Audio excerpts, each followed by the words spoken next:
Welcome to Board Games Anonymous, the podcast of board gamers and the insane fun we have at the table together.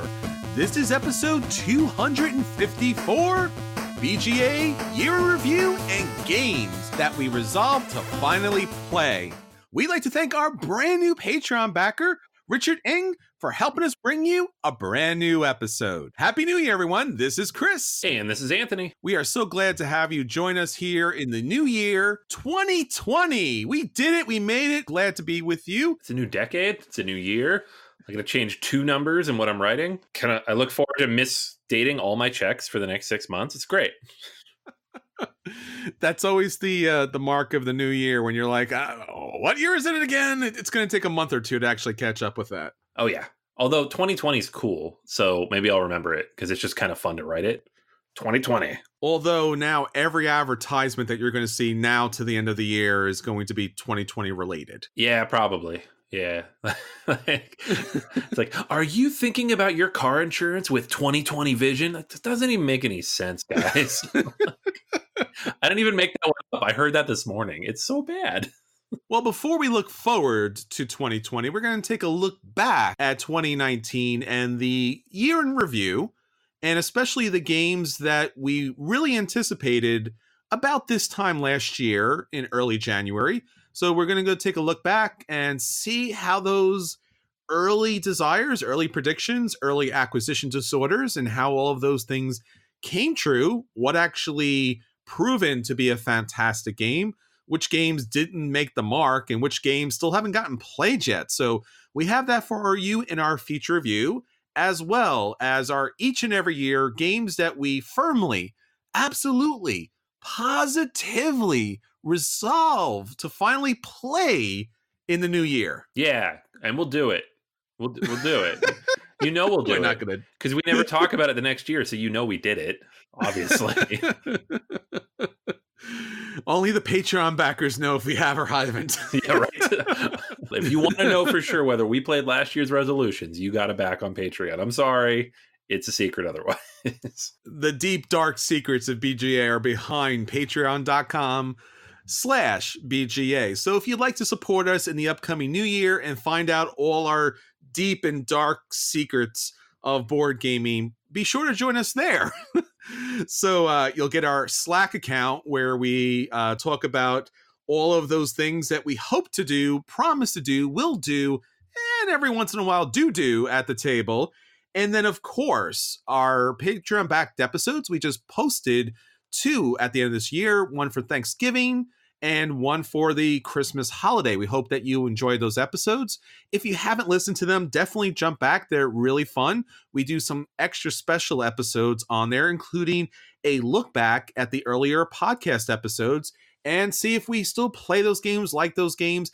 It's basically a look back, but over 6+ years of board gaming. So there's a lot of fantastic stuff up there, not to mention being able to support the podcast so we could put more and more content out there each and every year. And obviously we want to hear from you. So if you haven't already, the year's coming to the end. We would love to hear what you think about the podcast, how we can make improvements for the new year, and how you like to join us at the table. All right, Anthony, before we get into all the fun podcast stuff, obviously there's been a good deal of geek media, geek productions that's been going around. A lot of, movies out there, a lot of streaming services that's had some interesting shows. Do you have any favorites from this past year? Oh, good question. It was a funny year because we came in and early on, I was like, all right, we get the end of the Avengers saga, like the first section. We get the end of Game of Thrones. We get the end of Star Wars. One of those 3 was great. So not a great year for endings, I got to say. And it's just, thankfully, the Avengers kind of made up for it by being just absolutely perfect, pitch perfect. But sure, I've been more disappointed this year, I think, with media than excited over the course of the last 12 months. Yeah, I think we commiserated on an earlier episode with Jason about Game of Thrones ending, which was lackluster, to say the least, or to say it in a family-friendly kind of way. It was bad. Avengers? It was bad. Yeah.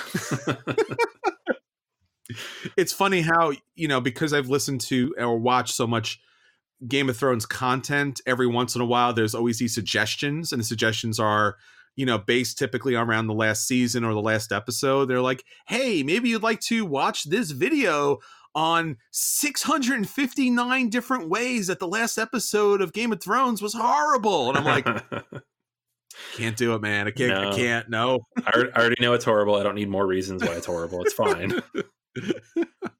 But Avengers was very good. I mean, I had a couple issues with it here and there, but I do think that for a general audience, they stuck the landing. Yeah. I mean, I think for what it was trying to do across like 22 movies and all of the content that was going in there, like, I don't know how much more you could have done to really make that work. So I was very pleasantly surprised. I watched it 2 or 3 times just in the theater, and I was just happy as can be with everything I saw. There was no point at which I was like, this part's boring, or this was too long, or this dragged too much, which happens in almost any movie that gets that big. You get overhyped. And in this case, I was like, no, I'm good. This is good. I'm happy. So it's very rare. My major complaint, if there is one for me about it, was it definitely needed, for me at least, it could have used, let me say it this way, it could have used an Empire Strikes Back kind of movie, because the Endgame movie was a very long movie, which again wasn't a problem because it went really quick, but I could have used a dark and somber middle movie before they wrapped it up, just because I would have liked to seen more Ronin. I would have liked to seen more Black Widow, more of that kind of like the world trying to pull itself back together for an episode or for a movie, so to speak. And I think that would have kind of given a little more flesh to the bones, or even, Professor Hulk. I would have liked to see that kind of interaction and him coming together. A lot of that stuff was kind of like, hey, these things happen. And you're like, all right, but they probably would have been cool to see on screen. So that's the only thing I would have say. Yeah. I feel like with the Professor Hulk thing, it's tough because I think the reason they did it that way is surprise, right? They wanted it to be a reveal, and it worked. Sure. Like several people laughed or gasped in the theater when he came on. Sure. The stuff with like Ronin and Black Widow, I agree, because I think that whole scene, on the mountain where they're trying to get the Soul Stone would have been much more poignant if you'd actually shown more of that, and where they, their relationship is not, other than like the really wonky conversations in Age of Ultron, there's not a lot there. They're friends, but that's about it. You could have like built half a movie around that or something. And then that would have been a much better moment, right? Absolutely. And that's one of the weaker points of that film, I think. It's just that whole arc of what happens to Black Widow. So I agree on that front. I don't think it hurts anything horribly, but it certainly would have helped. And then what about Rise of Skywalker, Anthony? Huh? Star Wars fan that you are?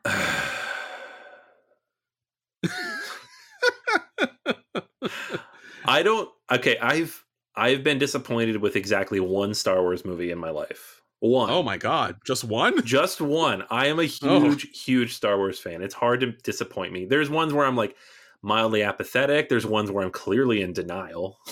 I guess. But like Phantom Menace came out, I was 14 years old and I was all on. It was just didn't matter. I loved it. Attack of the Clones is the only time where I was like, guys, was this bad? I was in high school. I was only 17 years old. I'm like, is this actually a bad movie? Did we just wait up until 3 a.m. to watch this for no good reason? And that's the only time, because Revenge of the Sith was fine. I thought it was a perfectly fine ending. I like Force Awakens. I loved The Last Jedi. I'm on that side of the fence. Rise of Skywalker is a mess. It is a sloppy, not incoherent at times mess for me. And it was actually weirdly entertaining while I was watching it. Like when I left with Margaret, I was like, that was fun. And the more I thought about it, the more I was like, every part of the writing makes no sense. What are they doing? And obviously I'm trying to avoid spoilers or anything in here, like what specifically I dislike, because the movie just came out and a lot of you haven't seen it, but I am not a fan. I am not a fan of this film.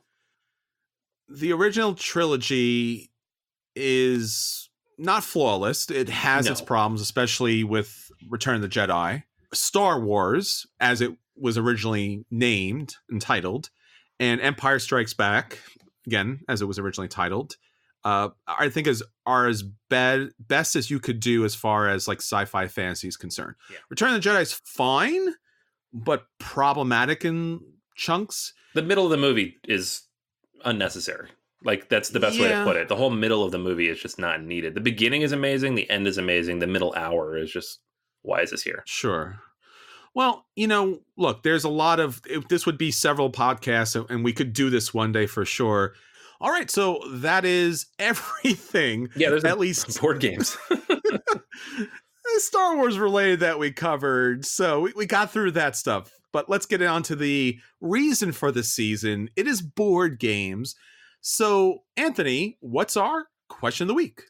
Yeah, this is a simple one this week. Next week, we'll share with you some of people's resolutions for the new year. But this week, I had asked earlier in December what people do when they're listening to podcasts, where they listen to them. Specifically, I asked about BGA, but it kind of applies to all podcasts because that's what we are, a podcast.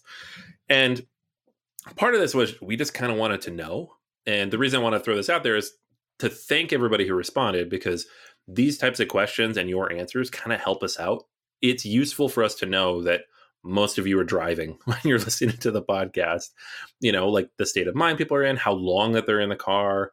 These kinds of things are very useful because we can cater the content, the length of the content, the style of the content, and just produce a better quality podcast because of that. So we had about 30 responses or so. Most people said they were driving somewhere between 20 and 40 minutes. I know, Chris, you listen to podcasts in the car, right? I've been doing a lot of commuting with work, especially this last 7 or 8 months so. And it's really what gets me through the commute. There's only so much music that you can listen to because the stations, even if it's Pandora or Spotify, they kind of repeat themselves. So yeah, it's a podcast. I'm really glad that less and less podcasts are using a lot of just extreme kind of like bits and sounds because you're driving. Yeah. And all of a sudden there's like a horn or a beep or a yank or something, and you're just like, so thank you for stop doing that. Yeah. I'll be honest. Like for me, like I don't drive a lot because I live in the city and I work at home, but when I do drive, if I'm driving a distance of any kind, I much prefer podcasts to the radio because the radio is just like you're in and out of commercials. People are yelling. If it's a radio show, like a morning show, it's very noisy.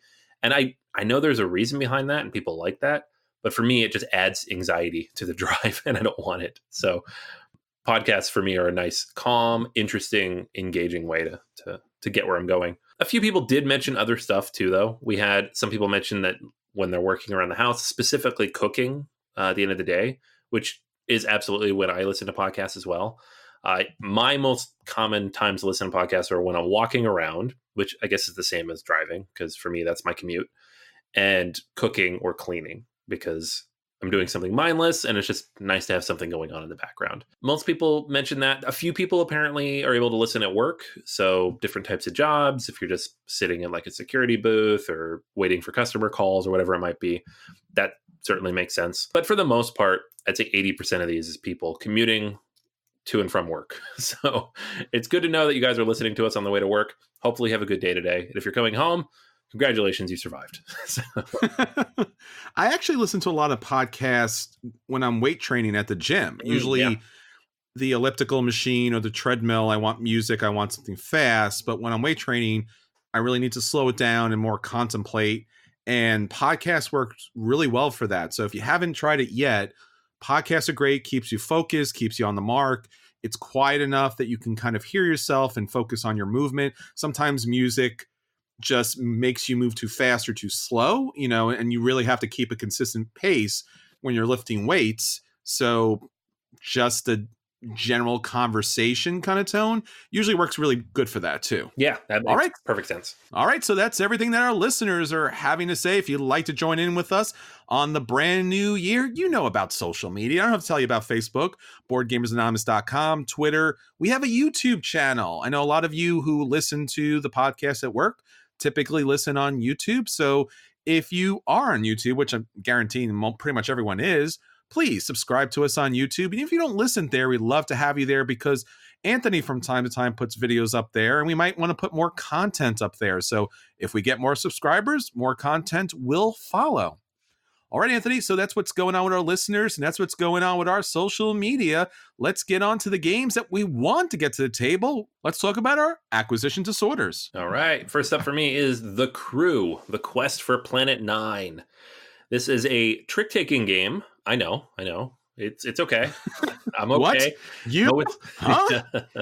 No. So my game group here in Pittsburgh, they really like trick-taking games. So they've introduced me to several of late that are interesting and unique and different and not just boring and bad like the old ones were. Mm-hmm. So occasionally I like them. Sometimes I don't. This one I loved, and I'm really looking forward to it coming to the US. So this is not out yet. This was released at Essen, I believe. It's from Cosmos, though, so it is coming sometime in the spring. And I've played a friend's print and play copy that they just use a deck of cards to make. It is a game in which you're just playing a trick-taking game, as usual, but it's cooperative. So you are all trying to work towards completing certain objectives. So you'll put out, for example, different tokens, and people will need to capture in a trick a certain card, for example. So maybe all 3 people playing the game, if you're playing with 3 players, each need to take a certain card in the trick. You have a limited amount of ways you can communicate with each other, like putting down cards and showing people this is the highest card of this suit I have, this is the lowest card. But ultimately, you're trying to make it work without saying anything to each other. So it has a little bit of those elements of like what the Mind did, in that you're trying to make the game work without talking to each other, or the game, I guess, is a little bit better, example of that. But it's a pure trick-taking game at the end of the day. The box comes with, I think, 50 different missions. I haven't done all those, obviously, because we were just playing a print and play version. I think somebody had like it printed up somewhere. But it was really fun. It offers some interesting, unique puzzles to what is fundamentally a simple trick-taking mechanic. And honestly, it's one of those things where you play it and you're like, how has nobody thought of this before? Because it's not adding any new mechanics. It's just a twist on ones you already know. A couple people here have already said, this is going to be a Spiel nominee. And I don't know if that's true or not, because the Spiel nominees often come out of left field, and there's only 3 of them. But I could easily see it. It's well presented. It's very clean. It's very quick. It's family friendly. So this is one, when it comes out in the US, I'm absolutely going to pick it up. I'm looking forward to playing it more. I think it's just a lot of fun. So it is called The Crew, The Quest for Planet 9, and I'm fairly certain it's coming out here in the next 3 or 4 months. Well, I think space is going to get you, right, Anthony? Yeah, except for the Red Skywalker. It's fine. All right. Well, I want to talk about a game that I've talked a lot about and promoted because I wanted to get more people into this game. It's not something that, is unknown, but it's Rococo. Now, Rococo is getting a deluxe edition. This is from Eagle Gryphon Games. Now, what we're seeing here from Matthias Kramer and Stefan Malz and Lewis Malz is we're seeing artwork from Ian O'Toole, which is brand new artwork. And what we're looking at here is a deluxify. Now, if you haven't ever purchased or seen an Eagle Gryphon Deluxe Edition, you're in for a treat, if not going to be overwhelmed with the level of detail and deluxify-ness. I don't know if that's a word, but let's do it because it's the kind of thing Eagle Gryphon would do.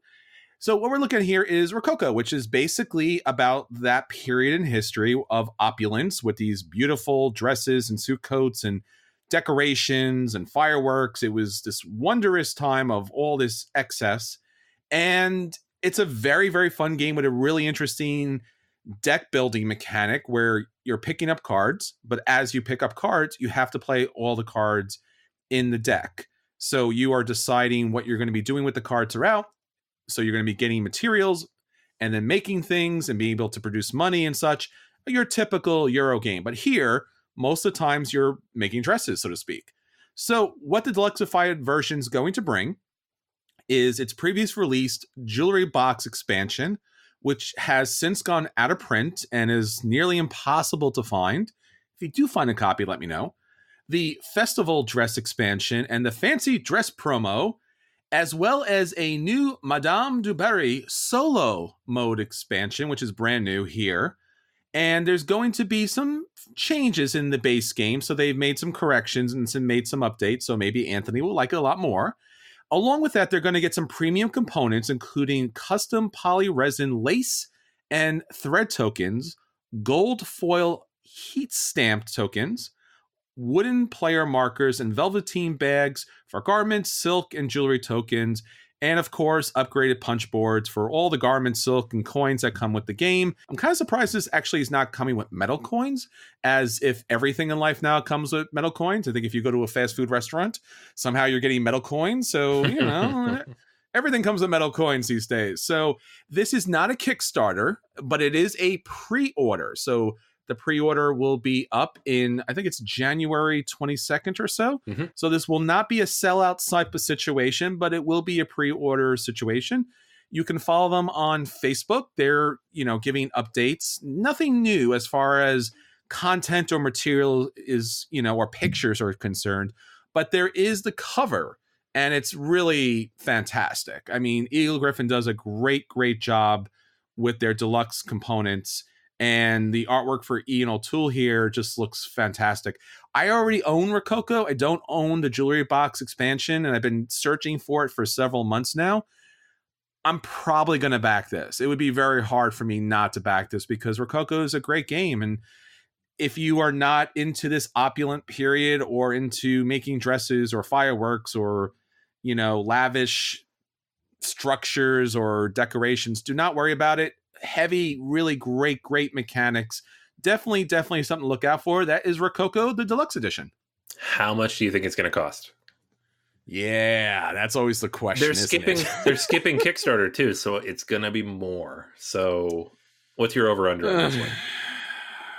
I think it's going to be straight up $100. I think that's optimistic. You think so? No, I think it's gonna be $100. The MSRP on their big Lacerda games is usually between $120 and $140. Yeah, I don't think it rises to that level, and I think also in part because the game has already been out and the game isn't really that old. I think that they can't go too far with this yet. I mean, I don't know how much an additional solo mechanic adds into the game, but I'm hoping that this is a straight $100 bill. The Lacerda versions are pretty opulent. I don't know if it's going to go as far as that just because the game itself is a board and a bunch of cards and a couple of, money tokens. It really isn't really too much. Obviously, I already talked about the upgraded components they're going to put in this game, but it doesn't have like massive player boards or something like that. So, I don't know. Yeah, I guess we'll see. I mean, I do plan on bringing... I have a copy of Rococo, like the base game. Mm-hmm. I do plan on bringing it back out a couple times in the next month or so, and because I know a couple people who are interested in this and they want to play it before the pre-order goes up. And if you want to buy a copy of the original, it's like $100 on its own just to get because it's been out of print for so long. Yeah. So I want to play it more. My first two plays were not great. I didn't love it. And I can't even tell you specifically why. It just didn't really zing with me. So maybe it was a mood. Maybe it was a group that I was with. I don't know. So I'm going to play it again. Because that Ian O'Toole artwork is so good. So. I will say the Jewellery Box edition or the Jewellery Box expansion does make the game better. I wouldn't say that it's an essential part of the game. I do think Rococo plays fine without it. But it does give a little nudge or at least another mechanic that you can kind of play with, which is jewelry in the game. So not essential, but good. So if you get a chance, play, as Anthony's saying here, play the original. I highly recommend the original, and I recommend checking out the new pre-order. All right, Anthony, so that's everything from our acquisition disorders. Let's talk about the games that actually got to the table, and we'll let everybody know if those games are a buy, and they should rush out and pick those games up, even if it's a deluxe version. If those games are a play, and they should sit down and play them in case they want to back the deluxe version. If those games are a dodge, and even if they come in a deluxe version, they should avoid them at all costs. And if those games are the dreaded burn, then, well, if it is a deluxe version, it's going to burn for quite some time, Anthony. It will, absolutely. And ironically enough, because we never collaborate on this at Advance, I'm talking about an Eagle Gryphon Deluxe Edition game. So, oh boy. I know, yeah. This is a Lacerda. It is on Mars. My copy showed up about a week and a half ago, and I got a chance to play it just over the weekend. With some local people who are waiting on their copies to come to the local store. So thank you to all my friends who sat down and helped me work through the rules and figure all this out and watch the videos. And we kind of all cobbled together how to play this game. So on Mars, this is a Lacerda game in every sense of the word. It is opulent. It is big. The production is massive. It is beautiful, total artwork. So you know what you're getting out of the box. It is expensive, of course. If you did not back it on Kickstarter, it will be over $100 to pick this up. All of that out of the way, let's dive into the mechanics of the game.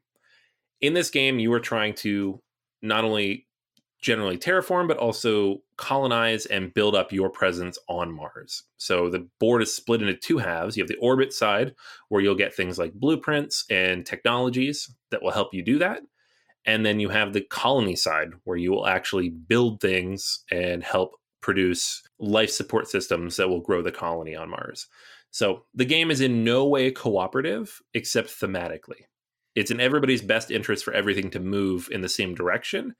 And the mechanics are designed in such a way that you're always going to try to work towards the thing that's lower on the tracks, because it will benefit you to do so, right? But there's no actual cooperative element to the game, at least not yet. There's an expansion coming in 2020 on Kickstarter that's based around the Surviving Mars video game from Paradox that will add a cooperative mode to the game, which makes perfect sense based on playing it. It would fit right in. On your turn, you're going to do one of 10 different actions on the board. Some of these, you just take the action. There's no worker placement involved. You do have a set number of workers in your pool. Some of them do require worker placement, and you'll place those out on the board. You pay a cost if other people have gone there already. You can also use your workers to boost certain actions and make them more powerful. So it's a little confusing on that side. A couple people had problems with, I don't remember who took which action, because they just took it and then they moved on, right? There's no worker there. There's nothing to indicate that they did it, which I don't know. Maybe they could have given us another worker to mark like what you did on your turn or something like that. It didn't bother me so much, but it did bother a couple of people. You're getting blueprints that will allow you to upgrade buildings down the line. You're getting technology tiles. Every technology tile on the table, everybody can use, but if you use somebody else's technology tile, you give them a benefit, which, it's up to you whether it's worth it or not. You can pull resources from the general depot and use those in the future. You can upgrade technology tiles you already have on your board, and this makes them more powerful when you use them to amplify another action, but also makes them worth more points because, of course, it's Lacerda. On the colony side, you can build a building, upgrade a building. You can recruit a scientist or take a contract. You can launch a ship, or I guess land a ship. I always said launch in the game and people gave me grief. You're landing a ship with colonists on it, and that adds more workers to your pool. It also unlocks more space for crystals, which give you more space for actions. And then there's the life support systems themselves, which go up based on which buildings you build. So there's a lot of more intricacies that go into the game, and I could go into all those, but we have a limited amount of space in the podcast. Suffice it to say, it feels like a Lacerda game. There are multiple systems at work. You can't just focus on any one area and be successful. You need to go back and forth between orbit and the planet. You need to build up multiple different types of buildings. You need to get your upgrades out onto the planet. You need to move your bots around and build things in different areas.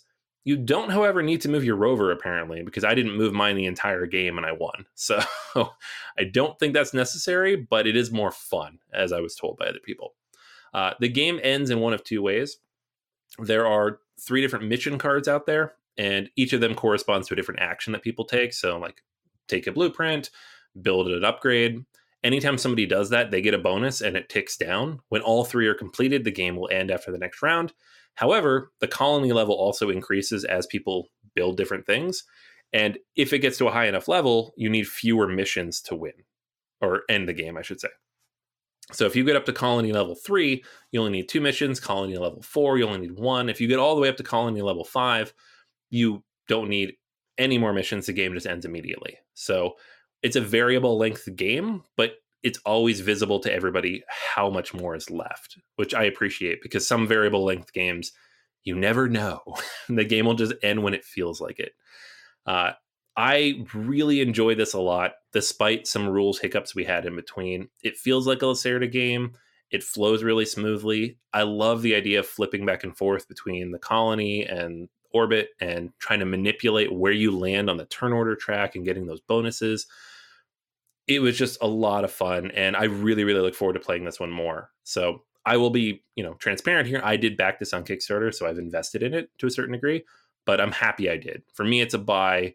Like almost all Lacerda games are a buy, And I highly recommend playing it if this is the kind of game you like. If you like Lisboa, if you liked Vinhos, if you like Gallerist, this one has a lot that you'll enjoy as well. Yeah, I got a chance to play this at PAX Unplugged, and I have a copy myself. And, I will say I really enjoyed the game a lot.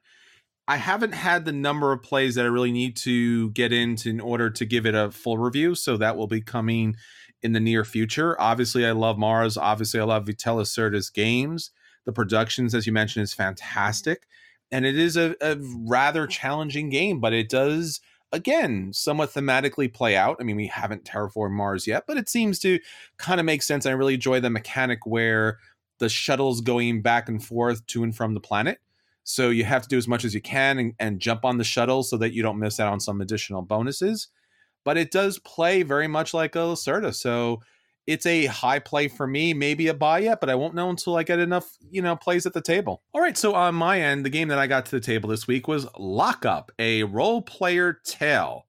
This was a game from Thunderworks Games that, as you can hear from the title, is in the role-player universe. So what we're dealing with here is after a invasion, a lot of captors were thrown into prison from the different factions, and those little factions or crews, gathered together in order to gather other goons to join their crew, craft contraband, and be able to take over while, trying to avoid as much suspicion as possible. So what you're going to be doing basically in this game is you're going to have your own particular crew, and you're going to be shooting for those goons. You're going to be shooting for those loots. And if you played Role Player before, which is a dice placement game, which basically allows you to kind of roll a player like in an RPG type of format here.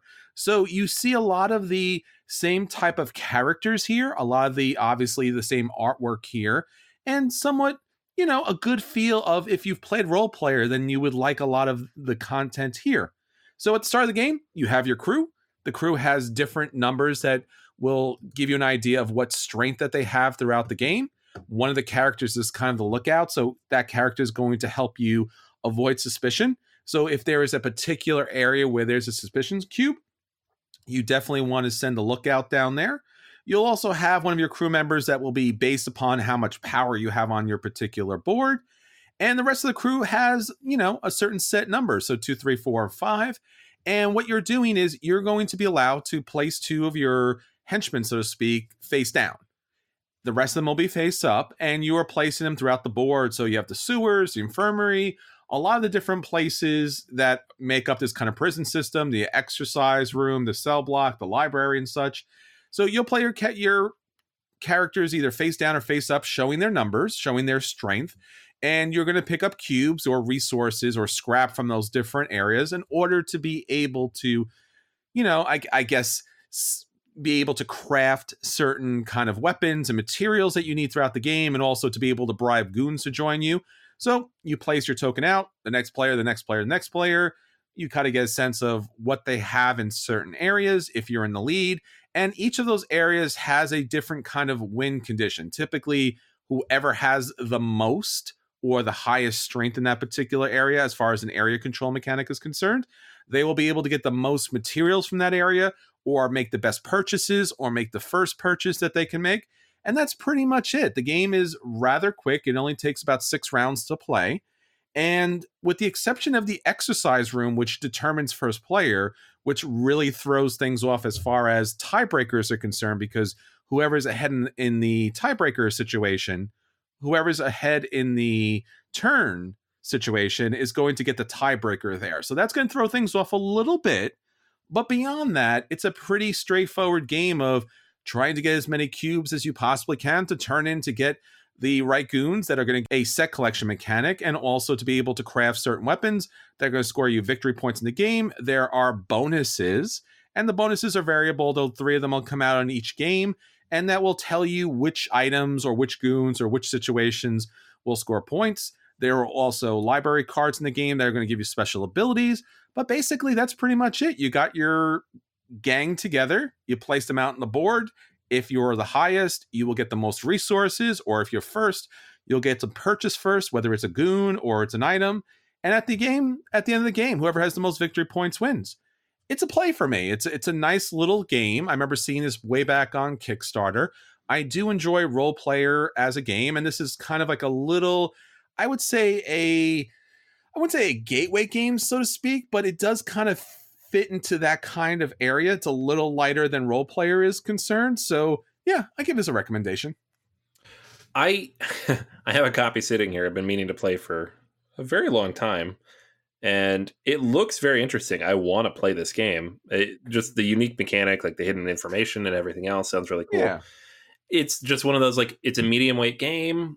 It doesn't seem that exciting on the surface, like when you describe it to people, and it's been hard to get to the table because of it. Yeah, it's much lighter than it looks. I think it's like a 2.5 or less on BGA. Yeah, I could see that. All right, Anthony, so that's everything from our At the Table. Let's get on to our feature review. So for our feature review this week, we are taking a look back at BGA Year in Review. We had an anticipated list of games that we were looking forward to in 2019. We were very excited about these games coming up, and we were hoping that these games would be great. You're going to want to jump back to episode 203, which was our most anticipated games from that year. And Anthony, let's get into it. So first up, we had Suburbia, the collector's edition. What'd you think? Yeah, this was one of my most anticipated games of 2019. They had the Kickstarter very early in the year, and I, of course, backed it at the absolute maximum level to make sure I had so much cardboard that there would be nowhere to put all of it. I have had my copy. It's punched, it's boxed, it's ready to go. I have not played it because it is really, really big and heavy and hard to move around. So, and I knew that was going to happen. Of course it was going to happen. It's just this brick of a box. And Suburbia is one of my favorite games of all time. I have set it up and played through it like solo-ish, a couple times, but I've yet to like lug it over to someone's house or invite anybody over. I should do that. It hasn't happened yet. I unfortunately did not back this. I own literally everything from Suburbia, especially the insert that comes along. I did not back the Suburbia Collector's Edition because I owned every piece of Suburbia that was out there, including the wooden insert that I put together. So I was like, I have everything. Why would I back this? And now I regret it because I really do love the look of this, and everyone seems to be very happy with this. I have not seen anyone bring this to the table, and now that you're mentioning it, Anthony, I think that is the reason that the box, unfortunately, is just too big. It's just too big to lug out, and even if you are separating it and putting it in something else, I don't know what would fit that tower setup. So hopefully I get a chance to play this soon because I do love myself some Suburbia. All right, Anthony, how about Football Highlights 2052? Yeah, this is one that just showed up before, I think, Thanksgiving. So I have not had a chance to play it yet because I've had limited gaming time since then. But I'm super excited because Baseball Highlights 2045 is one of my all-time favorites. So it is hitting the table very, very soon, hopefully. And having read the rules and getting it all set up, I'm pretty excited to see how it goes. Did not get a copy of this either. It was something of interest for me, too. There's not a lot of good sports games out there. So I'm interested in hearing what you have to say about it. All right, Anthony, how about Metal Gear Solid? It's not out yet, so I don't know. They had previews at Gen Con. The lines were long. I guess the crowds were long. There's no lines there, but I don't know. The more I've heard about it, the more I've seen. I don't know if this is going to be in my alley, that kind of stealth game, but I am going to withhold judgment until I play it because it looks nice, the artwork's great, and it's Emerson Matsuuchi, he does good games. So we'll see how it goes. I have not got a chance to play this either. I know that there was a copy of PAX Unplugged that people were playing, but could not get near it despite the giant wooden box that was covering me the entire time. All right, Anthony, next up is the game that everyone was anticipating and everyone got to the table, Wingspan. Yeah, I mean, I think us personally, we weren't blown away by the game, although I know it did make into your top 100. It did. I like it. I gave it a solid play. But I will say this, it was the most impactful, recognizable, and popular game of 2019 by a mile and a half. So I'm glad we had it on our list before it even came out so that we could say that we were at least thinking about it because it was very important for the year. This was my most anticipated game of the year. There just seemed to be something about the game that felt like it was going to explode way back when. And honestly, because everyone has a copy of it and because they bring it out so often, I haven't purchased a copy myself yet, but I do plan to do so in the future. Anthony, you have a copy of this and the expansion, correct?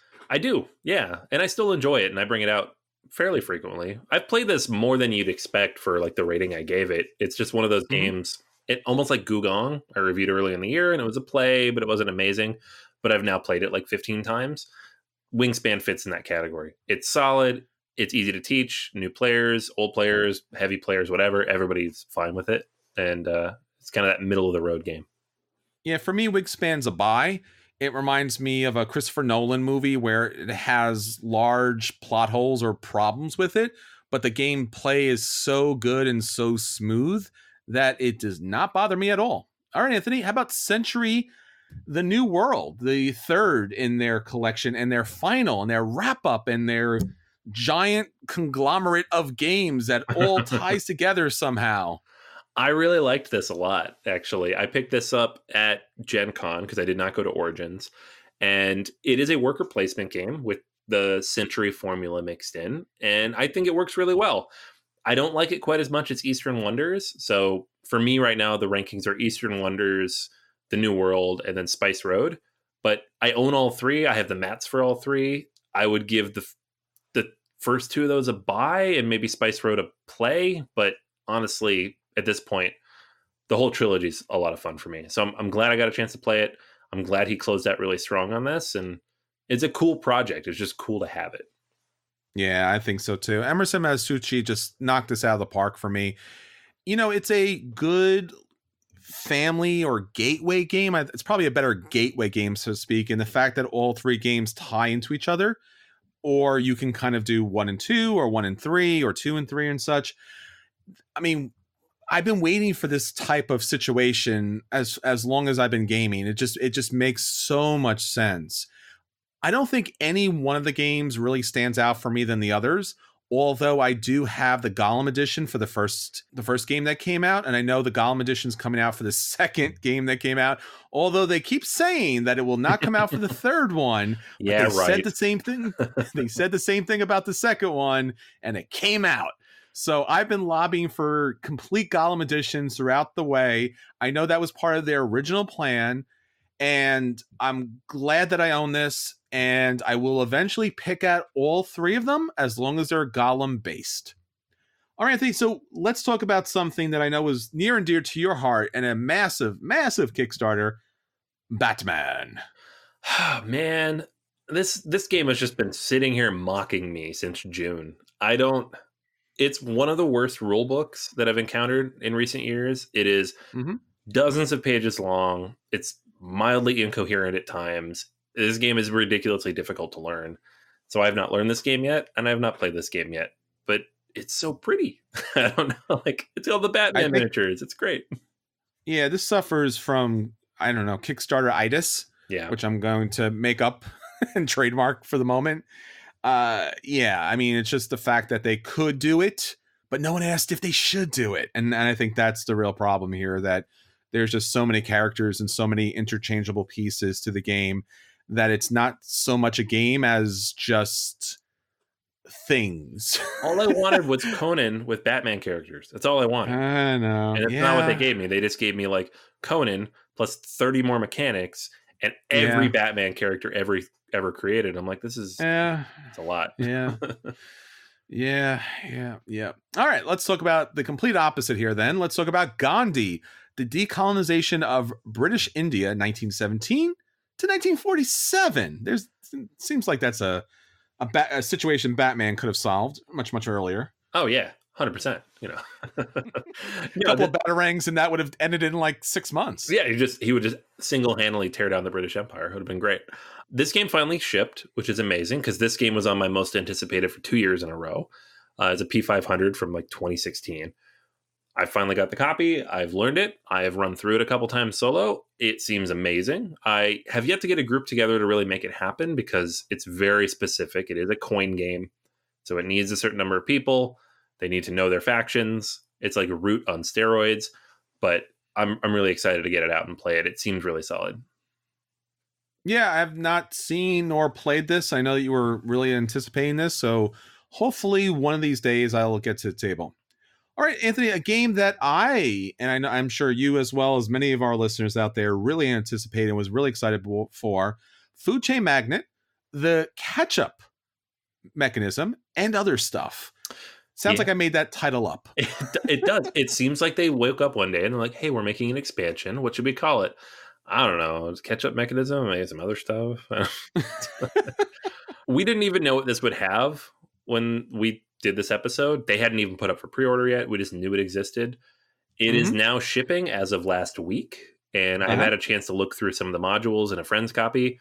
Looks pretty cool. There's highways, there's new forms of advertising, there's ways to add roads to the map, there's new types of goods like coffee and sushi and I think it's kimchi. Oh boy. Lots and lots of stuff. The menus are much bigger. I haven't played it yet. So it's happening probably in the next month or two, but at the moment I haven't had a chance to play it.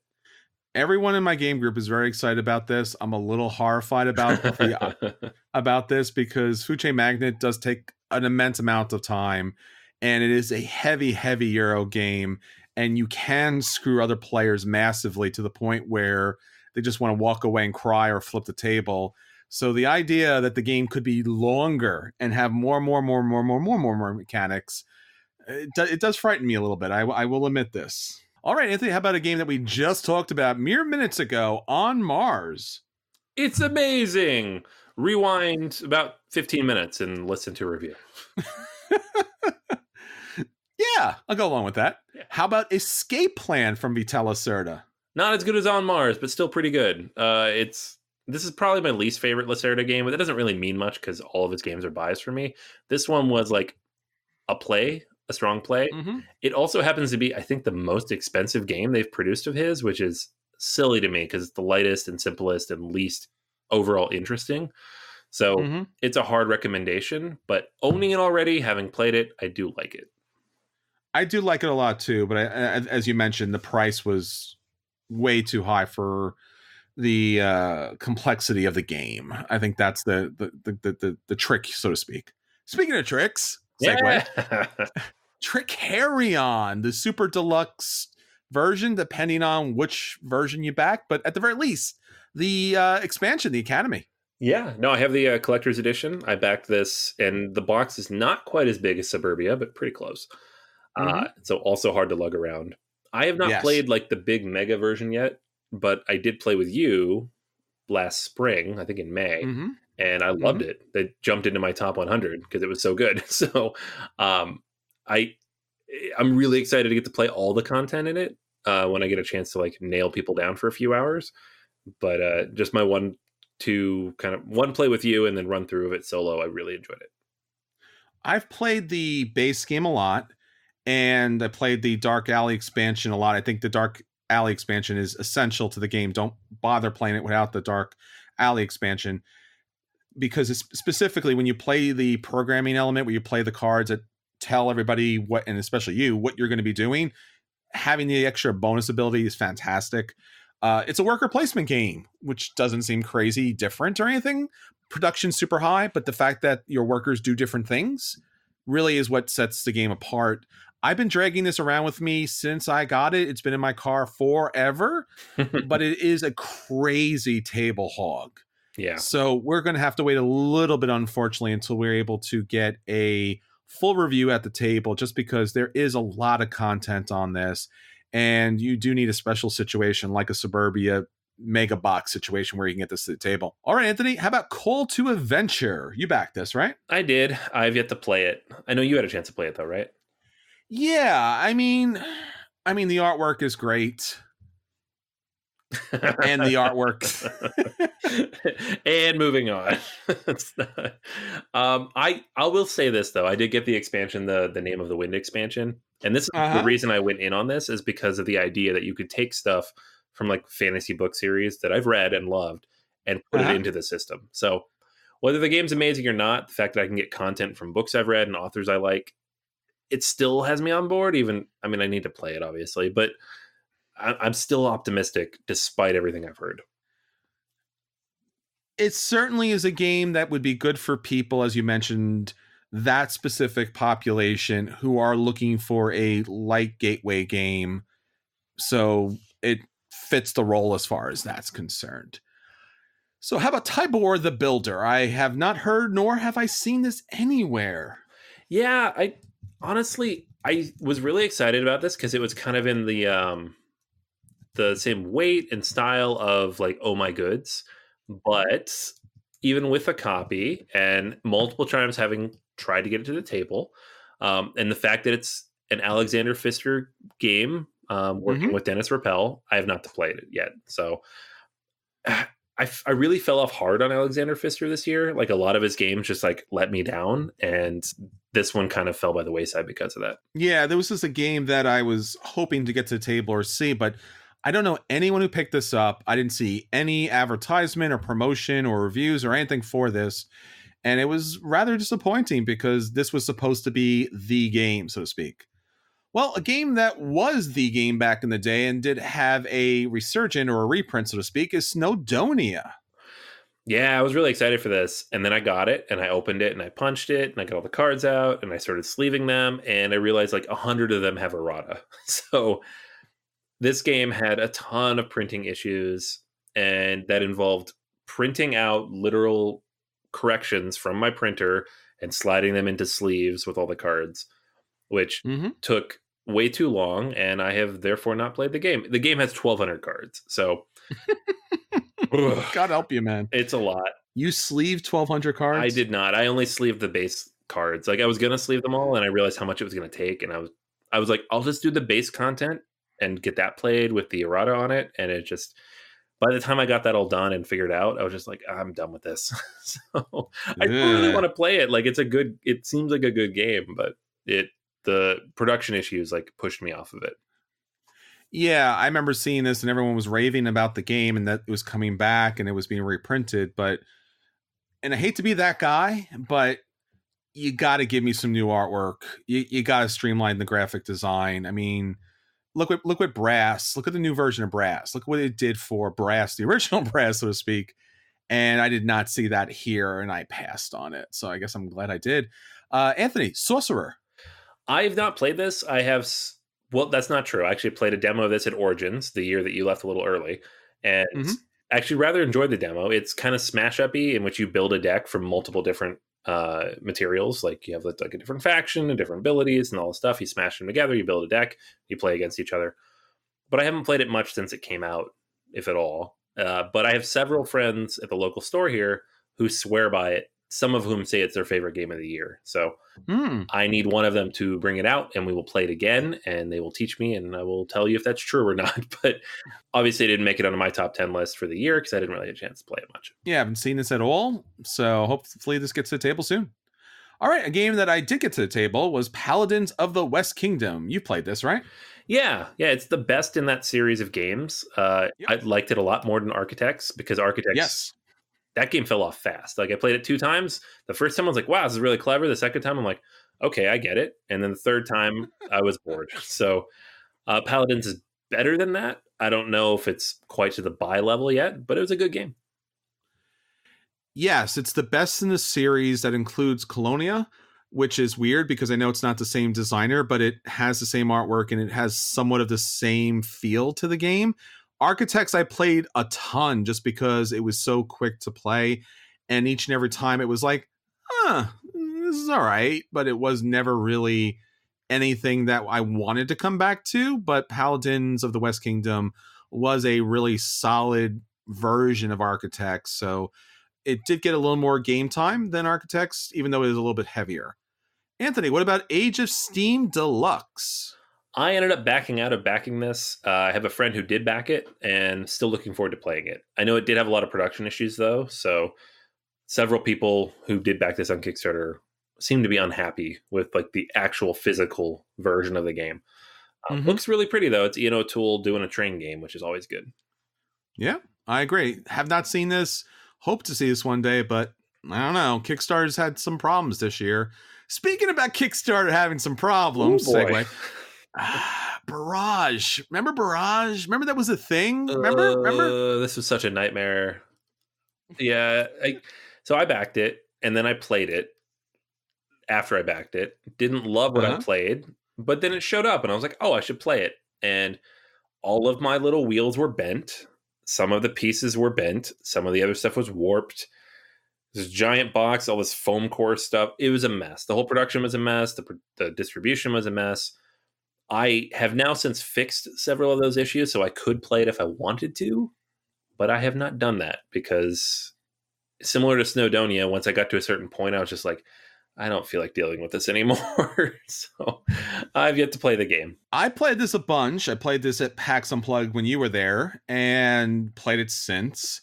And as you mentioned, there was so many production issues and it was a massive table hog. It's still a very good game, but because it's a massive table hog, because of the production issues, it's just, I can't imagine seeing this game hit the table again. I just don't think we'll see its like in quite some time. Speaking of heavy games, so to speak, Underwater Cities. This is another game that we played at PAX.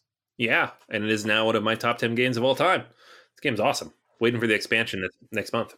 Yeah, I can't.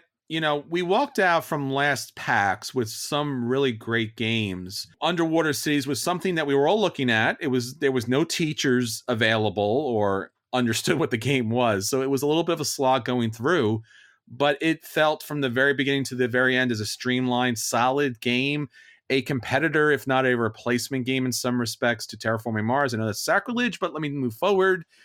And the expansion / upgrade version edition is going to have new boards. So I'm really looking forward to that. I love this game. It's a buy. Speaking of games that I love that it's a buy, Villagers was a Kickstarter that came out, which was a great supply chain management game in a little box with some really nice artwork and some wooden coins that came along with it. Highly, highly recommend playing with the expansion. Did you get a chance to play this, Anthony? Yeah, I backed it on Kickstarter. I had a lot of fun with it. It's pretty good. Another game that was highly anticipated this year, but had some of its own issues, Blackout Hong Kong. Yeah, I think this is the point I fell off Alexander Pfister the most, is another big box game released at Essen, released, I think, February this last year here in the States. And it just didn't feel finished. Didn't feel like it had been play tested all the way. Didn't feel like the design was quite done. The game starts the same roughly every time. I fell off this game really fast. Like the first play, I was like, oh, that's clever. The second play, I'm like, way less clever. And now it's in my basement, in the boxes to be distributed to other buyers and or local stores. So very, very disappointed in this one. This was probably one of my biggest anticipated games for the year. Love Alexander Pfister's games. And this was going to be the game. It just really was going to be the game. And I know that he came out and said that it was rushed for Essen.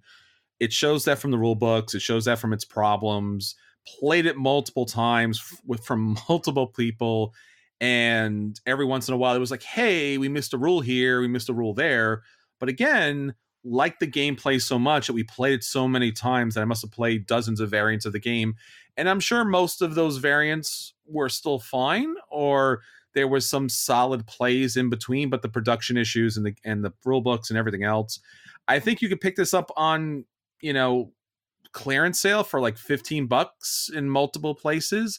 I don't own a copy. I know that there was a revised board that came out, and I'm still kind of trying to feel my way if I actually want to pick up a copy of this game, because I do like it despite all of its flaws. So maybe someday I will add it to my collection, and I don't know. We'll see. All right, Anthony, finally, Lord of the Rings Journey to Middle-earth. This was the opposite of Blackout Hong Kong, where I thought it was going to be just kind of another pasted-on theme that just borrowed from other games that Fantasy Flight had done, which, to be admittedly, it does do that. But the final package was really good. So it kind of matches up the stuff you find in Descent with the stuff you find in Mansions of Madness, combined with like an app to run the AI and the map itself, physically in front of you. And it was a lot of fun. You run through multiple campaigns. There's new content for it already. I think there's a big box expansion coming sometime in 2020. This was one of my pleasant surprises of the first half of the year. Didn't quite make my top 10, but that's just because I played through the campaign once and that was about it. So, I was pleasantly surprised.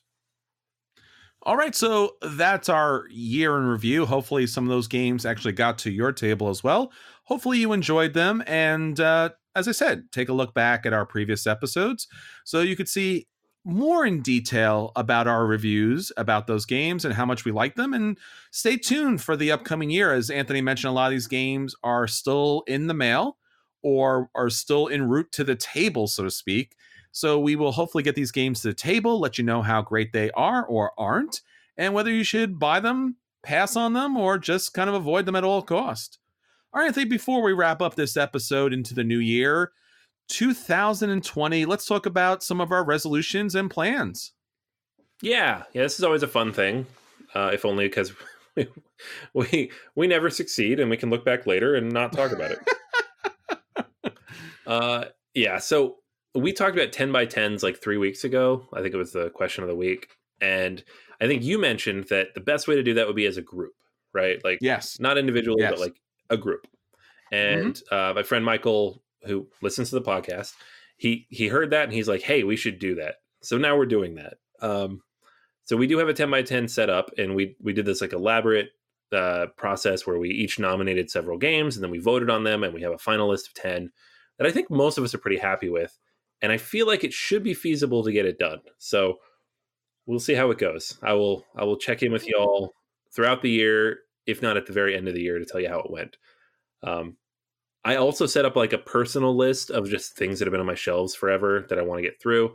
So Seventh Continent, The Colonists, Antiquity, Feudum, Roads and Boats, and then Scythe, Rise of Fenris, which is one people keep giving me grief about. Those are the games that I'm like, I'm going to play these this year because they've been sitting here staring at me for multiple years in some cases. If I don't play them this year, they might be gone because I can't keep staring at them and not playing them. So that's my goals for 2020 in terms of gaming. My goals in terms of 2020 obviously is always going to be play more games. I think that's just one of those kind of like, yes, that thing that we all hope to plan to do. I think the biggest challenge with getting games to the table is that there are certain games that play best or certain games that only certain players will play. So taking a look back at a list that I've still not gotten to the table are typically because there are just certain gamers that are willing to play those games or want to play those games. And then everyone else is like, not so much. So the list of shames, so to speak, that I hope to actually knock off this year, and I'll give you an idea of year-wise how long it's been. First off, Star Trek Fleet Captains, 2011. Jeez, man.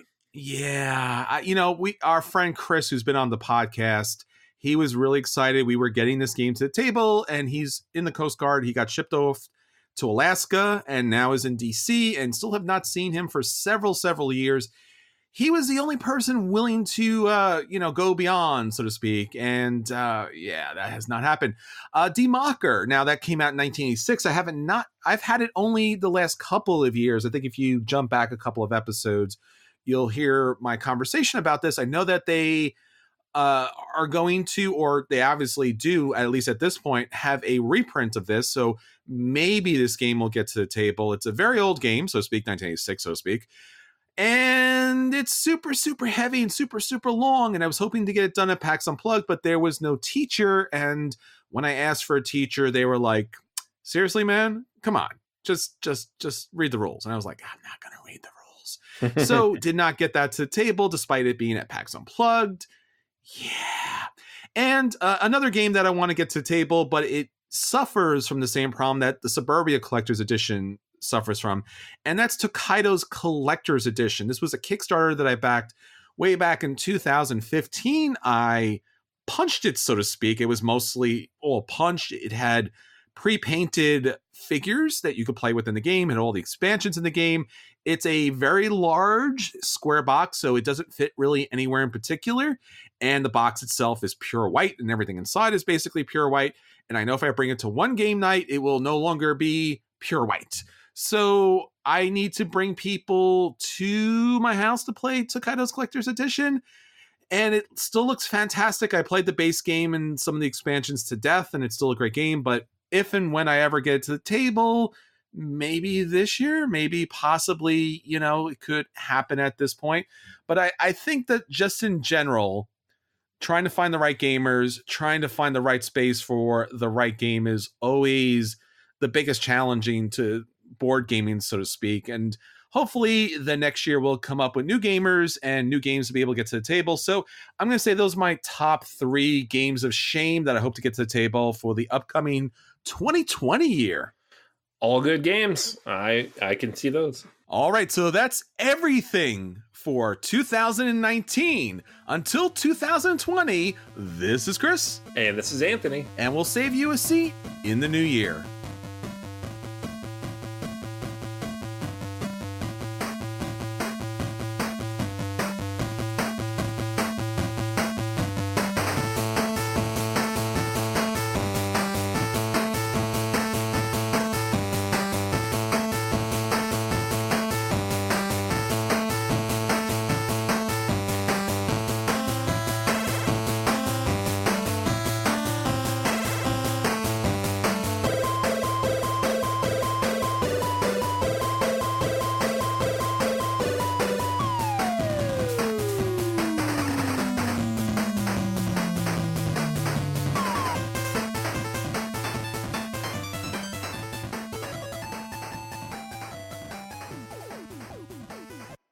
Listening to a proud member of the Dice Tower Network, dedicated to bringing podcasters together for the greater good of gaming. It's sort of like Voltron, but with better lip syncing. Find out more at dicetowernetwork.com.